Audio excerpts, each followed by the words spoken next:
एक बेटा के कारण भगत रोई रही महतारी।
रोती है।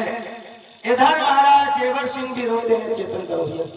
इधर क्या हुआ, भक्तों गांव के नर नारी पहुंच जाते हैं बाद में और कहने लगते हैं, हे राजन आप इतना रुदन क्यों कर रहे हो? अरे ये तो सब भाग का लेखा जोखा है, परमात्मा की लीला है, इसमें तुम्हारा क्या दोष है? तुम एक काम करो, महलों को चलो। राजा जेवर बोले, नहीं अब मैं गांव को नहीं जाऊंगा, महलों को नहीं जाऊंगा, यहाँ से ही मैं दंडक बन के लिए जाता हूँ। तो भक्त अगर काऊ पर तो परेशानी होती तो समझाने वाले ही जाते हैं। जैसे हमारे महाराज जी हैं, कभी कभी रास्ता भटक जाते हैं, हम लोग तुझे समझा देते हैं, क्यों है ना? ऐसे ही राजा जेवर को सब नर नारी समझा रहे हैं कि हे राजन, और ये 10 रुपए का पावन दान आदरणीय हमारे कर्रू भैया जी की तरफ से आए हैं। ये बाबा झारवी महाराज के जगराते में दान करते हैं। बाबा झारवी जी के घरे घरे भंडार भक्त रहे और इनके जीवन में सुख शांति आती रहे। भक्तों, राजा जेवर को सबने समझाया है, राजा जेवर समझ गए। उन्होंने कि इसका मतलब अब ये नंगर के नर नारी मुझे नहीं जाने देंगे। तो राजा जेवर अपनी रानी बाचल को लेकर के महल में आ जाते हैं। राजा जेवर तो दरबार के लिए चले जाते हैं, रानी बाचल महल में चली जाती है। नंगर के नर नारी कुछ समय तक बैठे रहे, राजा को समझाते रहे। अब सारी रात थोड़ी नहीं बैठे रहते। कुछ देर के बाद सब अपने अपने घर चले गए, राजा जेवर अकेले रह गए। लेकिन उनके मन में यही विचार था कि अब मैं इस नगर में नहीं रहूंगा। यदि सुबह प्रातः काल होगा तो नर नारी न जाने क्या क्या कहेंगे, इसलिए मैं रात्रि में ही वन चला जाता हूँ। और भक्तों, राजा ने राज की वस्त्रों को उतार दिया, पीले पीले वस्त्रों को धारण किया और वन की ओर के लिए चले हैं।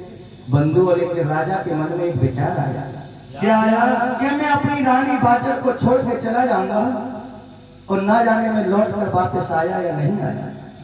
मेरी रानी इस महल में अकेली रहेगी वो तो कोई बात नहीं, लेकिन दिल ने नहीं माना। कहते हैं एक बार मैं अपनी रानी को इन आंखों से देख लूं, वो तो सो रही होगी और राजा जेवर दरबार से महल की ओर जाते हैं। धीरे से फाटक को खोलते हैं, किवाड़ को खोला और जैसे ही महल में जाकर देखा तो क्या देखा कि रानी बाचल सो नहीं रही थी, बेचारी बीच आंगन में बैठी बैठी रो रही थी। राजा जेवर जब पहुंच जाते हैं और ध्यान धर के अपनी रानी की तरफ देखते हैं तो रानी बाचल सो रही नहीं है, रो रही है। राजा जेवर ने कहा कि हे रानी, तुम्हें नींद नहीं आई? तो रानी बाचल आंखों में आंसू लेकर कहने लगी, हे स्वामी, तुम नींद की बात कर रहे हो? और क्या बोली भैया? अरे नींद नहीं आती स्वामी, नींद नहीं आती, नींद नहीं आती।